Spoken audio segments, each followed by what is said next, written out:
Mwasemteyo abalungi naffe twasuzeyo bulungi babuuzaako mwenna yonna gye musinziira gye baliko gyonna gye mutuusaako engalo omwezi tulimu gwa Museenene era tugutandise ffene waffe enkuba efudde mbabufudde mbi tulinda kimu nseenene bannange nno omukyala omuganda teyalyanga nseenene enseenene ezo ziyina issues bajjajjaffe bateekeddwa okuba baazisitadinga era ne bafuna endagiriro ebintu bino bajjajja bye baayogeranga nti temukola kino baabangako n'endagiriro gye baafunanga okuva eri ebintu ebisinga obungi ebyasindikibwanga ku nsi kuno naye n'enseenene zino olw'okuba nti tezimanyiddwa buvo na buddo ziri awo zipaala bupaazi omwana omuwala okumwewaza embeera ey'okupaala obupaazi ey'okubulwa w'atuula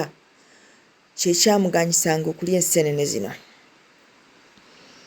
mugenda ne muziremerako sometimes ffe tuli bajjanjabi tujjanjaba mu myoyo biseera ebisinga obungi we are so much of spiritual kubanga abajjanjabi mu kinnansi tulina abali habo n'abali spiritual naye ffe we are more of spiritual though ne habo tuba tumumanyi to some extent naye nga okusinga we are spiritual ogenda n'obanga okola ku muntu ono nga ijja n'akunnyonnyola naalongo munnange nze gw'olaba nabulwako w'entuula banzimbira n'amaka natambula butambuzi simanyi oba niyangoba oba nazaala wange naye bwakya buki nga mpulira wantamye nga buli kimu kintamye nga ntunira omusajja antamye n'abaana bennyini bantamiddeko naalonga abaana abo nze mbazaala naye otunuulira omwana n'owulira obusungu ng'alinga alina kyakukoze nensalawo ne mbaviira nenzira ewaffe era naabeerayo ebbanga ttono naye nenvaayo nempangisa naalongo buli wempangisa mbeerayo emyezi 3 awo nensengukawo ntambula butambuzi naalongo simanyi oba banjoola bigere biki nogamba kale ekyo kizibu tugenda kitereeza tugenda kirongoosa kirimu obusobo naye tusobola okubuggyawo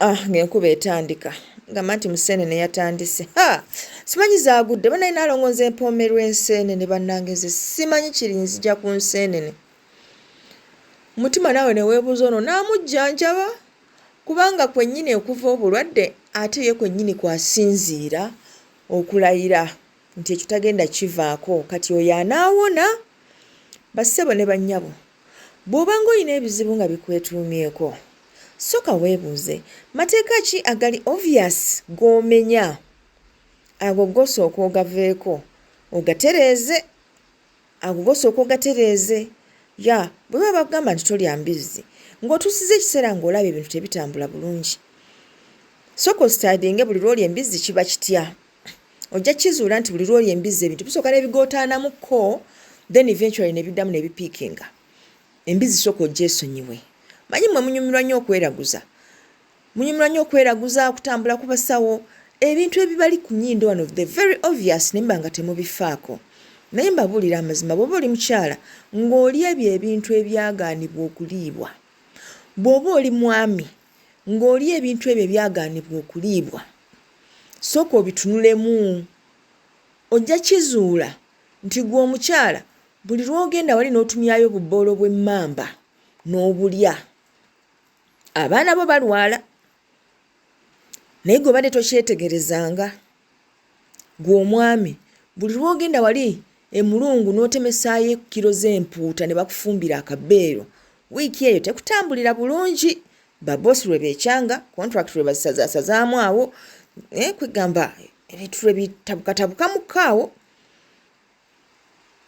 kale kwegamba twasomesa katambi ka biki omulubaale byatateekeddwa kulya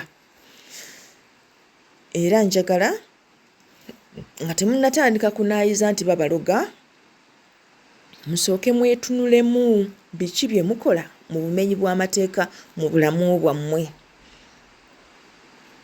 era birina effect ku bulamu bwammwe mubyetegereze ojja kizuula nti buli lw'ogula embizzi n'ogifumba ewaka obwavu bubaluma okumalira ddala ekiseera buli lwegula embizzi n'ogifumbira ewaka mutabuka n'omwami oba buli lw'ogibbirira mutabuka. Kwegamba eriyo empewo zino bambi nga zo obulangira bwazisukka, nga bw'okola kye zitayagala tezitawaana naawe, ziweereza buweereza bakubi ba miggo ne bawuttula ggwe ne badda ne mukati ne beewogoma. Ate gwe bakuwuttula you can never think nti oba ekyo kyokola mu bumenyi bw'amateeka kye kireeta obuzibu. Ensonga lwaki nabagamba nti buli lunaku waayo eddakiika 3 obeko w'otuula osiriikirire, otunule mu nkolaganayo ne bajjajjaabo, oyogereko nabo, weetunuulire olunaku olwo olusipendinza otya. Kiki ky'olaba kye wakoze kitaabadde kirungi? Kiki ky'olaba kye wayogedde kitaabadde kirungi? Wakigambye ani? How can you make up for that? Yeah, banaye tuli bantu. Always tubaako ebintu bye tukola eby'obuntu ddala ebitasaanidde mu bannaffe. Ojja kuviira omuntu mu kigambo kimuyisize ddala bubi, omulangidde obukopi, omulangidde obwavu. Bw'aba yakulira mu famire engagga kiyinza obutamuluma nnyo, naye bw'aba nga ddala yakulira mu bwavu obwo ayinza okuleka the mere fact nti omujjukizza nga bw'ogamba nti ow'ebbanga bw'otomwemukira teyeebikka. Ye n'anyiiga bunyiizi n'agamba nangira atya obwavu, kituufu nakulira mu bwavu naye ateekeddwa obunnangira. Naye nga ate gwe wayogedde bwogezi, it's not like you even know nti yakulira mu bwavu, you know. So those things we do, we need to reflect on them on a daily basis, kubanga once they pile up oyinza okulemererwa. If you can reflect on yourself on daily basis, kijja kwanguira okuestablishinga wa obuzibu bwo we buva, kiki ky'oteekeddwa okukola okusobola okutereeza embeera. Oyinza okuba oli musomesa naye ng'olina omwana ono omu n'okinotisinga nti luli wamucocca n'olwaddako n'omucocca n'olwaddako n'omucocca. That is not good. Ojja kuleetera omwana ono okwenyiwa okusoma. So tomorrow muddaabirize omukomyewo omulage nti I have no personal problem with you, I have no personal issue, just biri bya busomesa bigira ne bintemba n'entabuka, and it so happens nti oba erinnya lire erinnyanguyira, of course ebyo oyinza obutabimugamba naye ng'omulaze nti you okay, era n'osooka n'omwesonyiwamuko akaseera. Kwegamba kyengezaako okubagamba kansubire nti mukitegeera. Ayinza okuba mukozi nga this is a big company, naye nga gwe yakukwata ku mutwe, like buli lw'oba olina okutuma gw'otuma, n'omutuma ebibye n'ebitali bibye, n'omutuma n'okukuleetera kyayi ng'ate ali ku managerial level. Really? Oyo oba omutyobodde nnyo. So find a way of making up. Kale kwegamba reflection on a daily basis kikulu nnyo, kubanga tekikuwa kuba nti weepayingako issues ne bajjajja, weepayingako issues n'abantu ab'enjawulo. So njagala mubeere nga mwekubiriza nga mwetunulamu. Study ebintu ebyo by'okozesa eby'enjawulo, how they affect your life. Kubanga ebiseera ebisinga when we do it we see instant results. Zitandikirawo most of the time. So bwe tuba nga we are following up, tutunuulira embeera zaffe mu bulamu bwaffe, how we live, tujja kwesanga nga tukendezezza ebizibu ebiteganya to almost 80%. Yes, almost 80%.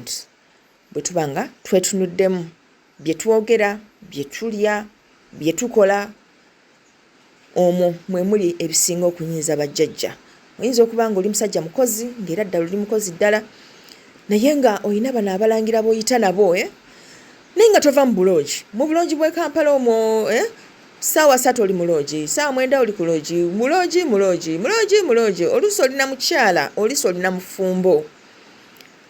And these people get fed up of your disgusting ways, you know. So studying olabe. When you do it, what happens?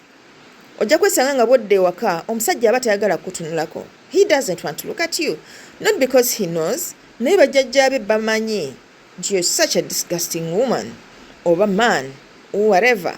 So faayo ku ebintu byokola and the way they impact your daily life. Ojja kulaba nga weetikudde emigugu mingi nnyo ebintu bye tutalya nabibasomesaako dda, era I'm very certain that by now byonna mubimanyi. Abalonde tetulya mbizzi, tetulya mpuuta. Ffenna abaami n'abakyala ebyo tetubirya. Abalonde abakyala tebalya mamba, tebalya ssenene, tebalya nkoko. Abalonde abamu tebalya nkejje, tebalya ntula, tebalya nswa n'ebiwukawuka ebiralalala. Eriyo abalonde abatalya bumyu. Abalala bajja kuba nga balina kino ekintu kye batalya olw'okuba nti bajjajjaabwe baakikoleramu emikolo egy'ensonga emu, kale ne baba nga tebakirya. Eriyo abalala nga kyabatuusaako obuvune ne baba nga tebakirya. Eriyo abalala nga batta nakyo omukago ne baba nga tebakirya. So gwe you just go and you're like, ffe tuli balemeezi tulya nnaka, ng'ozigwira ng'ozigaaya nga the next thing ng'oyiwa ekirogologo and you're like, nalidde enswa naye munnange nga mmwe temuteekeddwa kuzirya, nga temuteekeddwa kulya nswa ezo olw'ensonga emu oba endala. So we should take notes of everything in our lives. Obulonde bunyuma nnyo nnyo nnyini ddala nti oba osobola okuba nga okozesa amaanyi go mu ngeri ez'enjawulo okubaako ebintu bino eby'enjawulo bye weetuusaako, naye ate bujja ne cost ey'okuba nti you have to sacrifice some things. You have to give a sacrifice to a certain point ey'okuba nti oyina ebintu bino by'oteekeddwa okwerekereza n'oteeyisa nga bano abantu ba bulijjo. Omulonde ayinza okwesanga nga talina kulya kyennyanja, keba empuuta, keba engege, keba eki, nga kyonna kyonna kasita kiba kyennyanja nga tateekeddwa kukirya. Ekyo nakyo gye kiri. So saagala mulowooze nti ffenna tugenda kubeera kye kimu. No. Kale ng'oggyeko biri ebirijjo eno, bino ebisigadde bivaryinga from person to person okusinziira ku bujjajjaabwe, entambula yaabwo. And someone asks, how do I know that I'm not supposed to do this? Biri ebirijjo eno eby'abaami n'abakyala byonna n'ebyabakyala ebimanyiddwa. No one is supposed to tell you nti biveeko. Nkimanyi abakyala mulina obuzibu n'okuva ku nkoko, but it is up to you. It is up to you okusigala ng'okaaba ebizibu oba okwesonyiwa ekintu ekyo ekimu amaka go ne gatereera. At one point olina okwebuuza kiki ekiweeyinga most. Amaka amatabangufu, omwami okulekera abaana n'obuvunaanyizibwa na buli kimu, oba okuleka enkoko okugirya. Kati gwe bw'owulira nga obuwoomi bw'enkoko bukusingira obulumi bw'ofuna nga amaka go tegateredde, then you go with it. Otherwise naffe mutukaluubiriza okubajjanjaba nga temwagala kuva ku bino bintu ate bibasombera bizibu now and then. Twaligambye nti mutuwe buwi ssente ffe tubakolereko oba tebibakoledde oba bibakoledde mmwe mumanyi.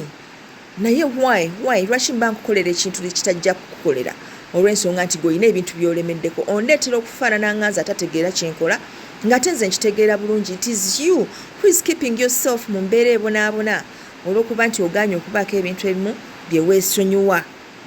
Ogaanye okubaako ebintu ebimu bye weesonyiwa ng'ate bajjajjaabo bamanyi ba misoso, ba bulingolingo.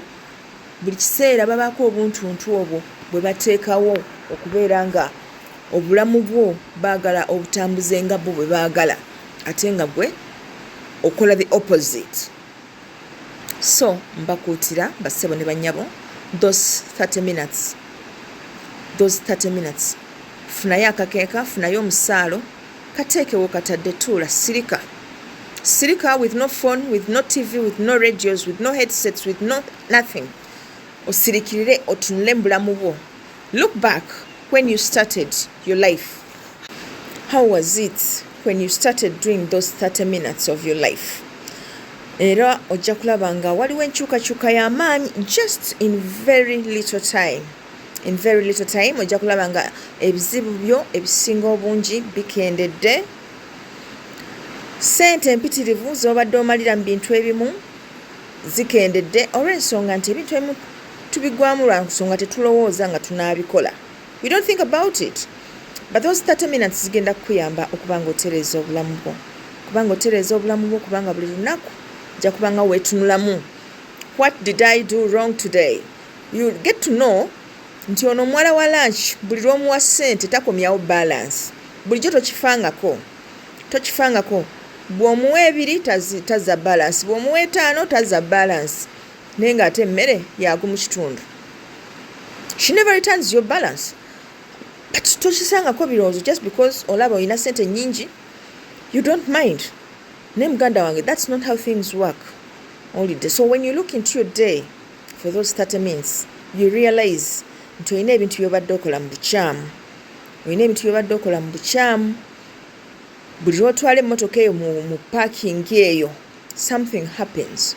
Bugenda okukyanga waliwo ekimisinga, naye gwe obadde tokifangako kubanga ogirabira ku office mu parking, ate ng'onnyuka olw'eggulo ng'okooye ng'ogenda kujoyininga bakyali. So ne kiba nti every time wabaako ekintu ekibula, and you've never given it time. So just give yourself 30 minutes. 30 minutes every day. Olabe how you can transform your life into something very better, a better version of you.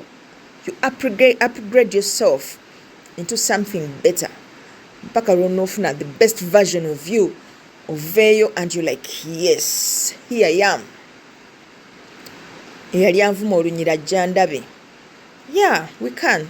Tusobola okukola ekintu kino by ourselves. Tusobola okukikola, and that's why we are here, the Divine Family, okulaba nga ebintu bino tubayambako okubigonjoola n'okubitereeza n'okulabika nga omwana w'omuntu ava mu nkoligo eyo gy'alimu ey'obutamanya ne brain enslavery, okubeera nti baatufugafuga obwongo.